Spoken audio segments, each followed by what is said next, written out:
Hello friend, जय हिंद। आज हम बात करेंगे यूपी स्कॉलरशिप 2024-25 को लेकर के। अपना पीएफएमएस स्टेटस ऐसे चेक करें, मैं आपको बताने वाला हूँ इस वीडियो में आप अपना पीएफएमएस स्टेटस कैसे चेक करेंगे। और बहुत सारे स्टूडेंट ऐसे हैं जिनमें ये देखने को मिल रहा है beneficiary does not belong to provided beneficiary type, यानी ये बताना चाहता है कि जो आपका beneficiary does not belong to, मतलब जो आपकी डिटेल्स है वो जो आपके द्वारा प्रोवाइड की गई है वो मैच नहीं कर रही है। समस्या का मतलब क्या है, इसका क्या मतलब है कि पैसा आप लोगों का आएगा नहीं आएगा, रिजेक्ट हो जाएगा, वेरीफाई रहेगा और रिजेक्टेड शो हो रहा है तो अमाउंट कितना आएगा, क्या होगा, सारा कुछ हम आपको एकदम डियर स्टूडेंट इस वीडियो में एकदम क्लियर बताने वाले हैं। बट उससे पहले आपको बताएं कि अगर आप इस चैनल पर नए हैं तो चैनल को सब्सक्राइब कर दीजिए, वीडियो को लाइक एंड शेयर कर दीजिए, जिससे आपको आने वाली हर एक वीडियो टाइमली मिलती रहे। चलिए डियर स्टूडेंट वीडियो को स्टार्ट करते हैं। सबसे पहले मैं हर बार आपको वीडियो में यही बताते हुए आता हूं कि जो भी आपको अपना पीएफएमएस पे अमाउंट चेक करना है या स्टेटस चेक करना है तो उसके लिए आपको pfms.nic.in केवल इस वेबसाइट का यूज करना है। किसी के द्वारा बताई गई किसी भी वेबसाइट से आपको अपना अमाउंट नहीं चेक करना है, ठीक है। इसको आप क्रोम ब्राउजर पे जा करके सर्च करेंगे, ये आपकी ऑफिशियल वेबसाइट है जो आपके सामने देखने को मिल जाएगी, ठीक है। उसके बाद में जब आप थोड़ा सा इसको स्क्रॉल करते हुए जाते हैं तो आपको यहाँ पे तीन तरह के ऑप्शन देखने को मिलते हैं। नो योर पेमेंट, यहाँ से आप चेक कर सकते हैं कि आपका अमाउंट कितना आएगा। डीबीटी स्टेटस ट्रैकर, यहाँ से आप अपने स्टेटस देख सकते हैं पीएफ के आपके स्कॉलरशिप फॉर्म का क्या स्टेटस है, आया है कि नहीं आया है। जीएसटी, जो जीएसटी इन ट्रैकर है ये क्या है, ये आपका वो चीज़ें होती हैं जैसे मान के चलिए आप कि ये जो आप शॉपकीपर होते हैं, दुकानदार होते हैं, उनको एक जीएसटी नंबर मिलता है, वहाँ से वो अपनी जीएसटी ट्रैक कर सकते हैं, ठीक है। तो इसके लिए आपको क्या करना है कि डीबीटी स्टेटस ट्रैकर इस वाले पे क्लिक करना है। जब आप इस वाले पे क्लिक करेंगे तो आपके पास कुछ इस तरह का पेज ओपन हो जाएगा। वन बाय वन सारी कुछ आपको देखने को मिल जाएगा कि यहाँ पे बेनिफिशियरी स्टेटस और DBT status of beneficiary and payment details ये देखने को मिलेगा। यहाँ पे दो ऑप्शन आपको बेनिफिशियरी वैलिडेशन, पेमेंट और कैटेगरी में जब आप ओपन करते हैं तो बहुत सारे ऑप्शन देखने को मिलते हैं जिसमें आपको सेलेक्ट करना है any other external system. Any other external system जब आप सर्च करेंगे देन आपके पास में ये ओपन हो जाएगा। वहीं पर डीबीटी स्टेटस ट्रैकर में जब आप जाएंगे तो यहाँ पे पेमेंट वाले पे क्लिक करना है, ठीक है। जब आप पेमेंट वाले पे क्लिक करेंगे तभी वो आपको वो प्रॉब्लम देखने को मिलती है। यहाँ पे एक ऑप्शन देखने को मिलेगा इंटर एप्लीकेशन आईडी, यहाँ पे आपको अपना एप्लीकेशन नंबर डाल देना है जो कि आपका रजिस्ट्रेशन नंबर रहा होगा, स्कॉलरशिप फॉर्म का रजिस्ट्रेशन नंबर।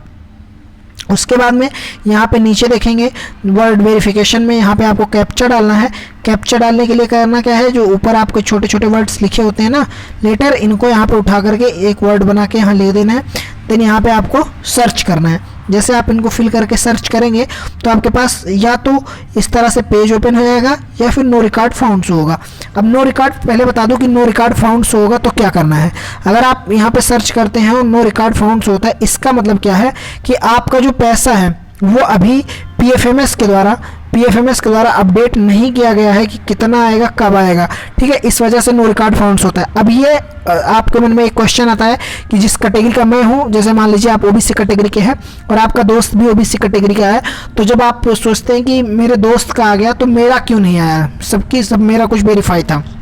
देखिए दोस्त का, देखिए स्कॉलरशिप जो ओबीसी कैटेगरी की आती है वो लगभग मार्क पे बेस्ड पे आती है। बट ये नहीं है कि आपका मार्क कम है तो नहीं आएगी। बट क्या होता है, पहले उनकी आती है जिनका मार्क ज़्यादा होता है, सबसे पहले उनकी स्कॉलरशिप आती है, उसके बाद उनकी आती है जिनका मार्क कम होता है, ठीक है। तो आपको अपना स्टेटस चेक करना है कि आपका कितना अमाउंट आने वाला है, ठीक है। देन आपको यहाँ पे सारी डिटेल फिल करनी है कि यहाँ पे कैटेगरी में आप जाएंगे तो यहाँ पे any other external system select करना है कैटेगरी में जा करके, और ये चीज़ें सेलेक्ट करके आपको पेमेंट पे क्लिक करके ये चीज़ें यहाँ पे सेलेक्ट करके कैप्चा कोड डाल देना है। देन सर्च करना है। सर्च करने के बाद इस तरह से पेज ओपन होगा।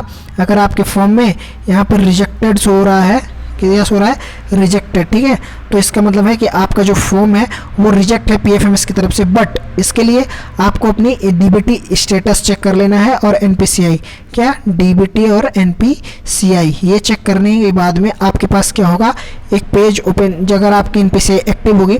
बट क्या होता है, जिनका रिजेक्ट होता है उनके में ये चीज़ें देखने को मिलती है जो कि एक मेजर प्रॉब्लम है। UID does not belong from same beneficiary from beneficiary file. Beneficiary, अब इसके लिए करना क्या होता है, लिखा हुआ है कि सोल्यूशन आपका है कि correctness status of his and her Aadhaar detail. यहाँ पे कहता है कि आधार डिटेल से आप उसकी डिटेल्स सेलेक्ट कर सकते हैं, सही या गलत चूज कर सकते हैं। देन यहाँ पे इस तरह से भी प्रॉब्लम देखने को मिलती है। मैंने थोड़ा बड़े पेज में इसको ऐड किया है, ये एक मेजर प्रॉब्लम है। इसको जब आप यहाँ पे सेलेक्ट करते हैं, जैसे यहाँ पे मैं दिखाने वाला हूँ, इनके में भी रिजेक्टेड शो हो रहा है, बट उससे पहले मैं यहाँ पे आपको दिखाऊं।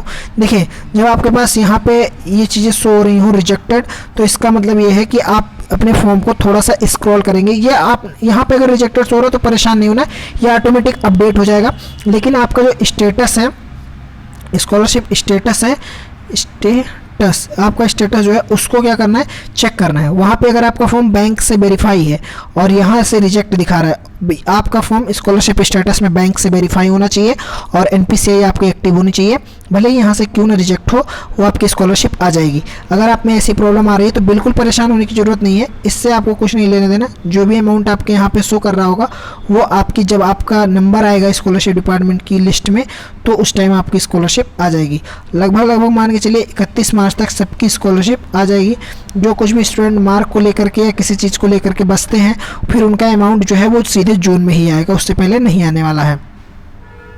जैसे देखेंगे बहुत सारे स्टूडेंट हैं जिनमें ये चीज़ें शो हो रही थी, उनकी स्कॉलरशिप भी आई है, जैसे कि मैं देख पा रहा हूँ। यहाँ पे देखेंगे तो आपको ये चीज़ें बनाए रखना है कि आपकी स्कॉलरशिप आ रही कि नहीं आ रही। तो आपके अपने अकाउंट चेक करने हैं, और अगर कुछ इस तरह की कोई भी प्रॉब्लम आपको देखने को मिलती है तो आपको परेशान होने की कोई ज़रूरत नहीं है। आपको जो पैसा है वो आपके अकाउंट में आ जाएगा, ठीक है।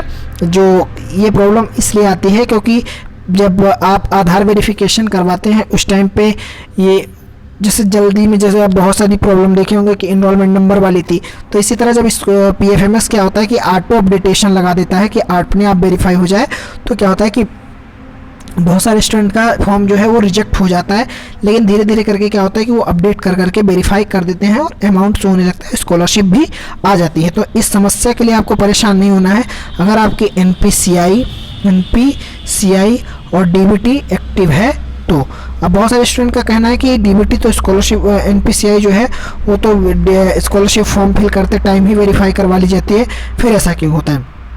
देखिए जब आप स्कॉलरशिप फॉर्म को फिल करते हैं उस टाइम आपका टाइम जो होता है वो मान के चलिए अगस्त या सितंबर या जुलाई होता है।